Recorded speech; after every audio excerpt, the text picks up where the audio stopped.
Ladies and gentlemen, welcome back to Let's Play King's Bounty: The Dark Side. We know for a fight, and we're about to do our last fight in the catacombs below the Shelter of the Dark. The enemy is slightly stronger, which is a problem. We are against venomous spiders, cave spiders, and undead spiders. We have full mana. We are ready to go. We have not really much mana. Yes, that's how it is. Okay, I really want that treasure chest, but let's be honest, I'm not sure how we can get that. First of all, we should try to set the biggest group on fire. If we can do that, beautiful. And then I'll think we give damage to the rest as best as we can. Beautiful. We will place the star here. We'll move forward here. We could try to get the treasure chest, but even with, well, we could take it. The question is it worth it? Because we will get attacked by every other enemy in the space immediately. Oh boy. We're getting a lot of damage here, but that is not bad because now we have the action points to get additional forces on the field, which is beautiful. Let's give them hell. Poisoning them is not useful because they're undead. As undead, they have a poison protection, 50% resistance, and the only one that is eligible to poison is far away. However, poisoning this is totally useless because, Willy? Poison immunity. So, before we do nothing with the poison, we try to do poison damage to the undead spider. Yes, it will reduce, the undead will reduce the damage by 50%, but there should be still some damage. Oh boy, this lady is dangerous like hell. Oh shush. And that thing is fast as lightning because he will reach us. He's got a movement speed of 3. So if we do not take him out now, he will attack us full force. We'll go into Avenger with him because he will be the main attraction. That was not as good as it should be. Oh, thank you. Beautiful choice. Okay, he will hopefully go into the trap to reach the goblins, so we will concentrate our fire on the venomous spiders that are about to break through. The biggest problem... Oh, damn it. Oh, this might be good, because there are no undead spiders left as far as I can tell. Oh, Willie just points out there are undead spiders left.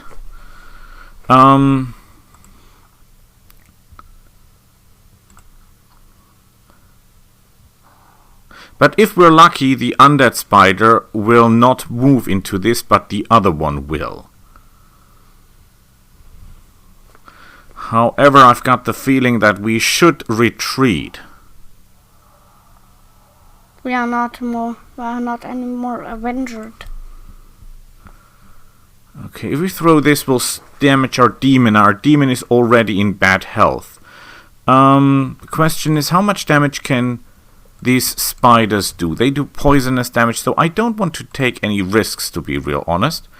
I'm very careful with poisonous spiders for obvious reasons. We're still okay. Oh, that is a problem. We're in trouble. We must evacuate the area because if that thing hits us, it hits us hard. This little Ghiblis can do a lot of damage depending on how dangerous the enemy is. This is... We can push this guy back full force, and I think that is what we should do.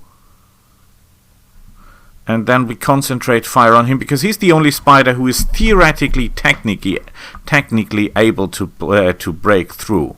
We throw fireballs at the venomous spiders. This army was considered to be stronger than we, but it doesn't seem to be.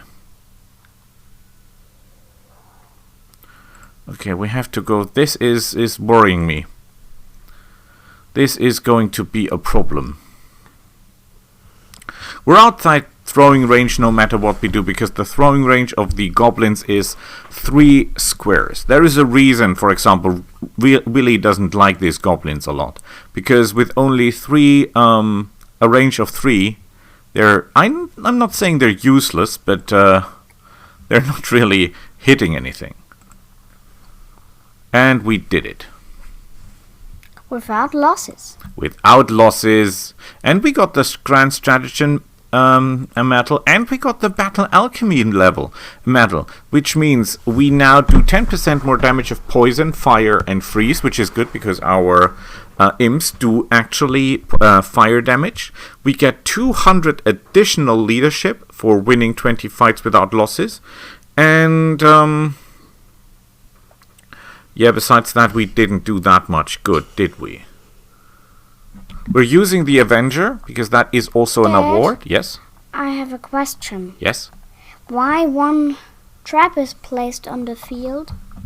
Because we've got the diversions skill. That is not present in the old games. It's not there in Warriors of the North, and it's not there in Crossworlds, but here you can get the skill to actually place up to 3 traps on the battlefield, and there is a chance of 10, 20, and 30% for every enemy troop that they will lose their first turn, which is amazing. This is one of the skills I really like. I should have taken learning. Everyone is in the same opinion on that, but I really, really like these traps. And as we're trying to play without losses, I thought that that would give us an edge, an advantage on the battlefield. Where we are now? Now we're back in the shelter. We can replenish our forces, at least to a certain point. I hate goblins. We can leave these troops at home. We should take someone with us that can help us in the fight, that brings something else to the table. We could go for the zombies, because the zombies they're not hard hitting, but hard enough, and they're better at damage taking than the rest of what we have. They're of the dark. They're undead. Necro energy. They can be healed, so that might be able to help us a little bit. You can also say we go for the goblins, but the problem with the Furious Goblin is that they need adrenaline to really work. They have a high initiative and they have an acceptable speed. They have the bonus that they get additional speed when they get damaged, but we don't want them to get damaged. They do extra damage against higher level units or giant troops, but we're not going to fight that.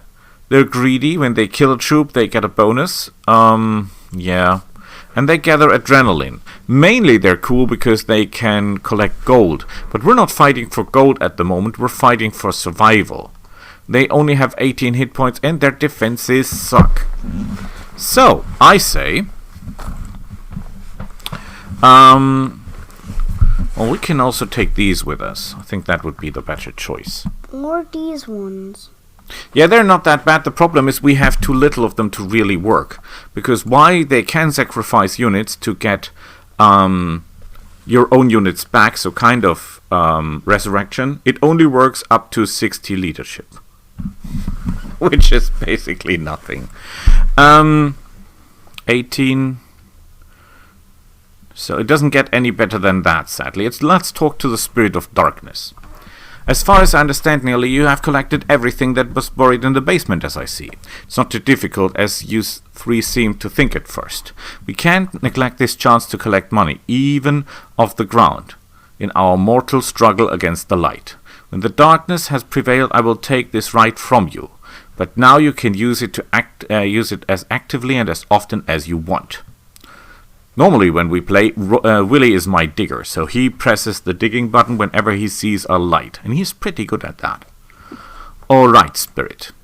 It won't be easy to defeat those of the light. We must create a modern army that outdoes all enemy armies, not in quantity, but in quality. In addition, we need to weaken the enemy armies in their will to win. We must corrupt and disrupt the enemy. Otherwise, our victory is out of the question. We need a special separate headquarters to plan these serious missions, and we'll set it up right here in the cave. So that's basically our bat cave. 2 of the 3 heroes will have to take care of staff and research activities, and only the 3rd will spend time swinging the sword and hacking up enemies.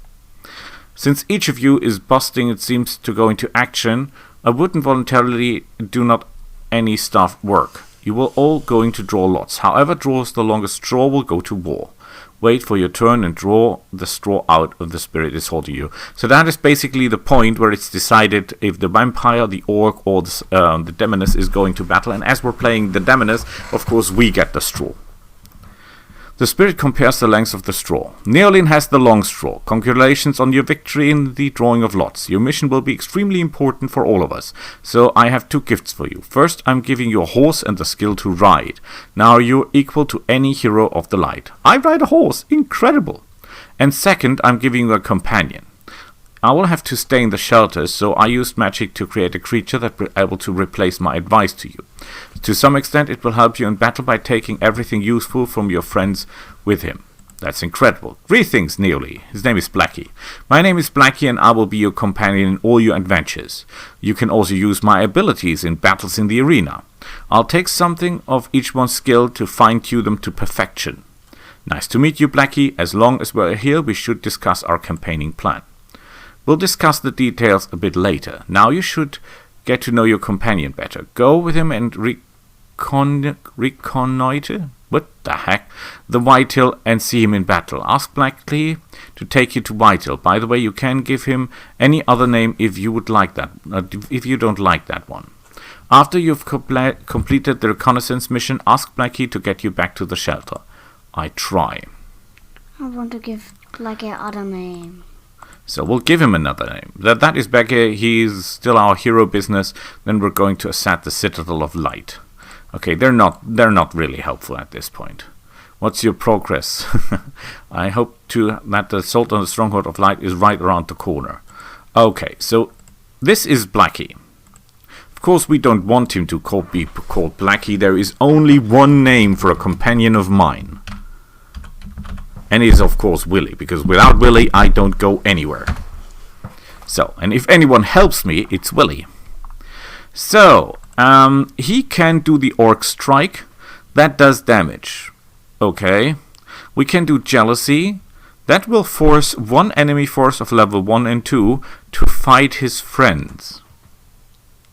That is, I think, the most useful. What does Willy think? I love this one more. Willy loves the Necropack. Willy turns into a vampire and releases the Necropass. All creatures in the past receive 80 to 100 damage, 50% magical and 50% physical, and have a 20% chance to lose 1 roll for 3 turns. Number of bands in the flock, 1. Rest 3, rest 4, rest 4. Oh boy, rest 2. Okay, that's how it works. The question is, at the moment we have a range of 15. So we can do all of them, theoretically speaking. And Blackie can make troops. At the moment he cannot. He will learn that later on. Greetings, Nearly, aka Escape from Atricus. What can I do for you? So the question is, shouldn't we go for anger to increase our rage capabilities? Because that is more rage. Rage is increased by 20%. And we get 1 rage per hit. That means we'll be able to do more rage and fight more enemies if the need arises. I think that will be very, very useful. We've got 18 crystals. Because this Blackie can do a lot for us. But now let's use him to talk about teleportation. And I'm glad to help. I can only carry you to the lands where you have already been at least once. Remember that I need 1,000 coins for the ritual to work. I can take you for free to the shelter where the spirit lives, or to Whitehill, where you can find the spirit of life. Would you like to return to Whitehill? He take gold. 1,000. That's a lot of coin. We're not paying that. Here's your first task, Neoli. You need to attack the 3 squads of Warriors of the Light that are wandering around. Make sure to summon me to your side. I have abilities of your friends staying in the shelter. Also, you can walk around, get your bearings, and even talk to the Immortal Guardians. When you're done, tell me to take you back to the shelter. Good luck, Neoli. I understand the task isn't difficult. So, that's where we stop, and I'll see you all next time. Bye!